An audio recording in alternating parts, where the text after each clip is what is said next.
جب سیٹنگ اس short story کی بات کی جاتی ہے تو ایک گنجان ویران جگہ پہ ایک بہت بڑا سا گھر دکھایا جاتا ہے جو کہ سالڈلی بنا ہوا ہے، لیکن اب وہ بنا ہوا سالڈ ہے لیکن باہر سے اتنا خستہ، یعنی کہ اس کی مینٹیننس نہیں رکھی گئی تو اس کے اوپر بیل بوٹے چڑھ گئے ہیں جو گل سڑ رہے ہیں، ساتھ جو درخت وغیرہ ہیں وہ بھی جل کے مر رہے ہیں، ساتھ پہ کیچڑ کے پاؤنڈ بھی موجود ہیں۔ ایک ایسی گھر دکھایا، ایک ایسے اسٹیٹ دکھایا جو کہ ہارر موویز کے اندر دکھایا جاتا ہے کہ ایک گھر ہے جس کی کوئی خاص ٹیک کیئر نہیں کی جا رہی، تو اس کے اوپر اس کا بہت برا حال ہے، لیکن اس کا جو سٹرکچر ہے وہ فرملی بنا ہوا ہے۔ ارد گرد جب دیکھتے ہیں تو لان میں جھاڑیاں، درخت، یہ سب گل سڑ رہے ہیں، ٹیک کیئر نہیں کی جا رہی، ان کا خیال نہیں رکھا جا رہا اس وجہ سے۔ اور یہاں پہ نیریٹر انٹر ہوتا ہے۔ جب ہم سٹوری کی سمری کے بارے میں بات کرتے ہیں تو سٹوری کچھ اس طریقے سے سٹارٹ ہوتی ہے کہ ایک ان نیم نیریٹر، یعنی کہ جو ہمارا نیریٹر ہے جو ایک کہانی بیان کر رہا ہے اس کو دکھاتے ہیں۔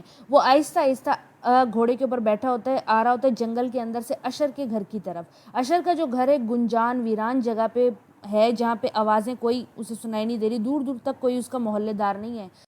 روڈرک اشر یہ ہمارے نیریٹر کا دوست ہے بچپن کا، اور یہ ایک گلومی سی مسٹیریس سے گھر کے اندر رہ رہا ہے گنجان ویران جگہ کے اوپر۔ جیسے ہی نیریٹر پہنچتا ہے ہماری لوکیشن کے اوپر تو وہ دیکھتا ہے کہ ارد گرد کا ایٹماسفیئر جو ہے وہ اسے اچھا نہیں لگتا، وہ ایسا لگتا ہے جیسے ہارر موویز کا ایٹماسفیئر ہو۔ درخت جو ہیں وہ مر رہے ہیں، مڈی پاؤنڈ ہیں جن پہ کائی، ایسے پانی کا پاؤنڈ جمع ہوا ہے جس پہ کائی بھی ہے، گندے جانور بھی محسوس ہو رہے ہیں اس کو، ایول سی اس کو ایک وائب آ رہی ہے کہ یہ گھر جو ہے یہ بڑا ہی خوفناک سا ہے۔ جب وہ گھر کو دیکھنا شروع کرتا ہے تو گھر بھی اس کو ڈیکے ہوتا ہوا نظر آتا ہے۔ وہ اس کا ڈھانچہ سالڈ ہے لیکن اس جو بلڈنگ ہے اس کے اوپر چھوٹے چھوٹے کریکس ہیں، اور اس کے علاوہ اس کا کوئی خاص خیال نہیں رکھا جا رہا۔ جو نیریٹر ہے وہ اپنے دوست روڈرک ریچر سے ملنے آیا ہے۔ روڈرک ریچر نے نیریٹر کو خط لکھا تھا کہ میری طبیعت اور حالت بالکل ٹھیک نہیں ہے، تم مجھے آ کے کمپنی دو، میرا خیال رکھو، میرے بچپن کے دوست۔ تو اس پہ نیریٹر پریشان ہو کے روڈرک ریچر سے ملنے کے لیے جاتا ہے۔ جب وہ اشر کے گھر پہ پہنچتا ہے تو وہ اشر کی فیملی کے وہ مینشن کرتا ہے راستے کے اندر، وہ یہ کہتا ہے کہ یہ ایک اشر کی فیملی ایک ایسا کلین ہے، ان کی جو نسل ہے وہ کچھ اس طریقے سے ہے کہ ہر فیملی کے اندر ایک لڑکا ہوتا ہے اور ایک لڑکی کے پھر آگے ایک لڑکا ہوتا ہے۔ جنریشن ایک ہی بندے سے چلی آ رہی ہے اور اب ختم ہونے کے کگار پہ ہے، اس کا سروائیول بھی مشکل ہو رہا ہے۔ اس لیے جو فیملی ہے اس کے اندر کوئی شاخیں یا برانچز نہیں ہیں، یہ ایک ایسی فیملی ہے جو بڑی مشکل سے اپنی جو ڈی این اے ہے، اپنا جو جینیٹک سسٹم ہے اس کو زندہ رکھے ہوئے ہے، اور روڈرک اشر جو ہے اس کی آخری برانچ ہے۔ نیریٹر آگے جیسے ہی گھر کے اندر داخل ہوتا ہے تو اسے سکیری سی فیلنگ آتی ہے، وہ ارد گرد دیکھتا ہے، اس کو فرائٹننگ سا محسوس ہوتا ہے۔ وہ جو گھر کے اندر سامان رکھا ہے وہ بہت زیادہ پرانا ہے اور عجیب طرح کا سامان ہے، بہت زیادہ بوسیدہ اور پرانا ہو چکا ہے، اس کی کوئی خاص خیال رکھنے والا اس کو نہیں محسوس ہو رہا۔ وہ ایک روم میں انٹر ہوتا ہے جہاں پہ روڈرک بیٹھا ہوا ہوتا ہے، اس کا انتظار کر رہا ہوتا ہے۔ وہ اس کو دیکھتا ہے تو وہ اس کو روڈرک جو ہے اس کو کم انرجیٹک لگتا ہے، بلکہ اس کو پیلا پیلا سا لگتا ہے۔ روڈرک اس کو بتاتا ہے کہ اس کو ایک بیماری ہے، اس کو ذہنی مرض ہو چکے ہیں، جیسے کہ اس کو ڈر بہت لگتا ہے، اس کا نروس سسٹم کام صحیح طریقے سے نہیں کرتا، اور کوئی بھی چیز آواز اس کو زیادہ سنائی دیتی ہے، کوئی اس کو ٹچ کرتا ہے تو وہ ڈر جاتا ہے، وہ دماغی مفلوج پنے سے گزر رہا ہے۔ نیریٹر ریچرڈ کے ساتھ کچھ ٹائم گزارنے کے بعد یہ بتاتا ہے کہ مجھے ایسا لگتا ہے کہ ریچرڈ جو ہے وہ اپنے ہی گھر سے ڈرتا ہے، اور اس کی جو سسٹر میڈلائن ہے جو اس کی ٹوین ہے اس کو کوئی ایسی مسٹیریس النس ہے جو ڈاکٹر آج تک کیور نہیں کر سکے۔ اس کا نام کچھ وہ کیٹالپسی لیتا ہے اور کہتے ہیں کہ یہ ایک ایسی النس ہو گئی ہے اس کی ٹوین سسٹر کو جس کے اندر وہ اپنے آپ کو موو نہیں کر سکتی، اپنی ٹانگوں کو بالکل موو نہیں کر سکتی۔ خیر یہ حالات دیکھ کے جو ہمارا نیریٹر ہے وہ اپنے دوست کو چیئر اپ کرنے کی کوشش کرتا ہے، کچھ دن اس کے ساتھ گزارنے کی کوشش کرتا ہے، وہ اس کو اس کی ہابیز یاد دلاتا ہے کہ میوزک پلے کرتے تھے، تم بکس پڑھا کرتے تھے، تم کریٹیو تھے، تم آرٹسٹ تھے، تم اس کی طرف واپس کیوں نہیں آ جاتے۔ وہ اس کو اسٹوریاں سناتا ہے، اس کو چیئر اپ کرنے کی کوشش کرتا ہے، لیکن وہ ایسا نہیں ہو پاتا۔ ریچرڈ اس کی ان چیزوں سے کوئی متاثر نہیں ہو رہا ہوتا، حتیٰ کہ ایک دن آتا ہے کہ میڈلائن مر جاتی ہے۔ میڈلائن جیسے ہی مرتی ہے تو روڈرک جو ہے اس کو دفن کرنے کے بارے میں سوچتا ہے اور کہتا ہے میں اس کو ٹیمپریریلی دفن کرنا چاہتا ہوں اپنے ہی گھر کے اندر، میں اس کو اپنے گھر میں اس لیے دفن کرنا چاہتا ہوں کہ مجھے ڈر ہے کہ جو ڈاکٹر ہیں ان کو پتہ ہے کہ اس کو ایک ایسی بیماری ہے جو کہ کیوریبل نہیں تھی، تو وہ کہیں اسے سائنٹیفک ریسرچ کے لیے اس کی قبر سے کھود کے نہ نکال جائیں، اس لیے میں اس کو گھر میں دفن کرنا چاہتا ہوں۔ تو جو ہمارا نیریٹر ہے، دوست ہے روڈرک کا، وہ میڈلائن کو دفن کرنے میں، یعنی کہ اس کی بہن کو دفن کرنے میں اس کی مدد کرتا ہے۔ وہ نیچے گھر کے آخری والے کمرے میں تہ خانے کے اندر اس کی قبر بناتا ہے، کافن بناتا ہے، اس کے اندر اس کو لٹانے جاتا ہے، لیکن جب وہ میڈلائن کو دفنا رہا ہوتا ہے تو وہ دیکھتا ہے کہ اس کی جو گال ہیں وہ ابھی تک ریڈ روز کی طرح لال ہے، یعنی کہ وہ خیال یہ کیا جا سکتا ہے کہ وہ ابھی بھی زندہ ہے، کیونکہ جو انسان مر جاتا ہے وہ بلو ہونے لگ جاتا ہے یا یلو ہونے لگ جاتا ہے، وہ ریڈ نہیں ہوتا.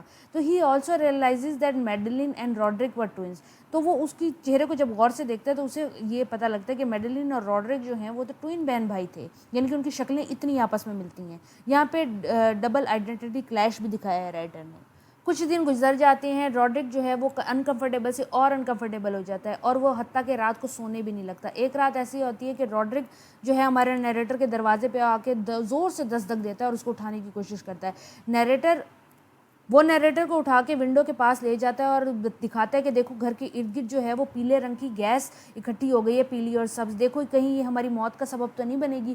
تو نیریٹر اس کو دیکھتا ہے اور کہتا ہے کہ بھئی یہ نیچرل فینومینا ہے، کوئی بات نہیں، ایسی باتیں ہوتی رہتی ہیں، اس سے ڈرنے کی ضرورت نہیں ہے. خیر وہ اس رات سونے کو تیار نہیں ہوتا، تو رائٹر کہتا ہے کہ کیوں نہ میں تمہیں سٹوری سناؤں تاکہ تم تھوڑے سے انٹرسٹڈ ہو، تھوڑے سے تمہارا ٹائم گزر جائے. تو اسے ایک رومانٹک سٹوری سنانے سٹارٹ کر دیتا ہے.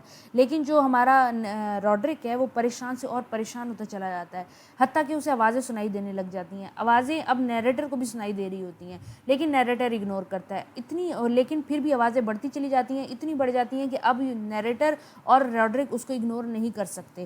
تو ابھی ہمارا نیریٹر ان آوازوں سے ہی پریشان ہوتا ہے کہ وہ جب راڈرک کی طرف دیکھتا ہے جو کہ چیئر پہ بیٹھا ہوا ہے، وہ اپنے آپ سے باتیں کرنے لگ جاتا ہے، خود بخود ہی باتیں کرنے لگ جاتا ہے، جس سے نیریٹر اس کے پاس جاتا ہے اور کہتا ہے کہ راڈرک کیا ہو گیا ہے، کیوں ایسا کر. تو راڈرک اس کو بتاتا ہے کہ مجھے نا آوازیں سنائی دیتی ہیں، کافی جب سے ہم نے میڈلائن کو دفنایا ہے مجھے رات کو ایسی آوازیں سنائی دیتی ہیں اور مجھے یہ ڈر ہے کہ ہم نے میری بہن کو میڈلائن کو زندہ دفن کر دیا ہے اور اب میڈلائن جو ہے اپنی قبر سے اسکیپ کرنے کی کوشش کر رہی ہے، اس لیے وہ آوازیں یہ نکال رہی ہے اور اس گھر میں آوازیں گونج رہی ہیں. اتنی ہی دیر میں وہ یہ بول ہی رہا ہوتا ہے کہ اچانک سے دروازہ کھلتا ہے ہوا کے تیز جھونکے کی وجہ سے، اور میڈلائن جو ہوتی ہے وہاں کھڑی ہوتی ہے اور اس کے نے جو سفید کپڑے پہنے ہوتے ہیں ان پہ جگہ جگہ خون لگا ہوتا ہے. وہ اچانک سے اٹیک کرتی ہے اپنے بھائی راڈرک کو، اور راڈرک جو ہے وہ ڈر کے خوف کے مارے مر جاتا ہے اور نیریٹر جو ہوتا ہے وہ گھر سے چھوڑ کے بھاگ جاتا ہے. اتنی دور بھاگ جاتا ہے کہ گھر سے باہر نکل جاتا ہے. جیسے ہی وہ گھر سے باہر نکلتا ہے وہ دیکھتا ہے کہ اشر کے گھر کے سینٹر کے اندر ایک بہت بڑی درار پڑتی ہے اور اس کا گھر ٹوٹ کے جو ہے وہ زمین پہ گر جاتا ہے، اور اسی کے اندر جو میڈلائن اور راڈرک بھی مر جاتے ہیں اور اشر کا گھر ٹوٹ کے زمین پہ بھی گر جاتا ہے. یہاں پہ صرف اشر کا گھر ہی نہیں ٹوٹتا بلکہ اشر فیملی کی انہیریٹنس بھی ختم ہو جاتی ہے. ان کا اب کوئی فیملی کا فرد جو ہے وہ باقی نہیں رہتا، یعنی کہ ان کی بلڈ لائن کا اینڈ ہو جاتا ہے. اس پوئم کی تھیمز میں نے آپ کو پہلے بھی بتائی ہیں کہ میڈنس اس پوئم کی تھیم ہے. دونوں بہن بھائی جو ہیں وہ سائیکولوجیکل ڈس آرڈر سے گزر رہے ہوتے ہیں. فیملی کی ایگزسٹنس اور ٹوئن بردر اینڈ سسٹر کا بانڈ دکھایا جاتا ہے. آئسولیشن دکھائی جاتی ہے کہ وہ کس طریقے سے نان ایگزسٹنگ جگہ پہ رہ رہے ہوتے ہیں. فیئر دکھایا جاتا ہے. آئیڈینٹی کلیشز دکھائے جاتے ہیں.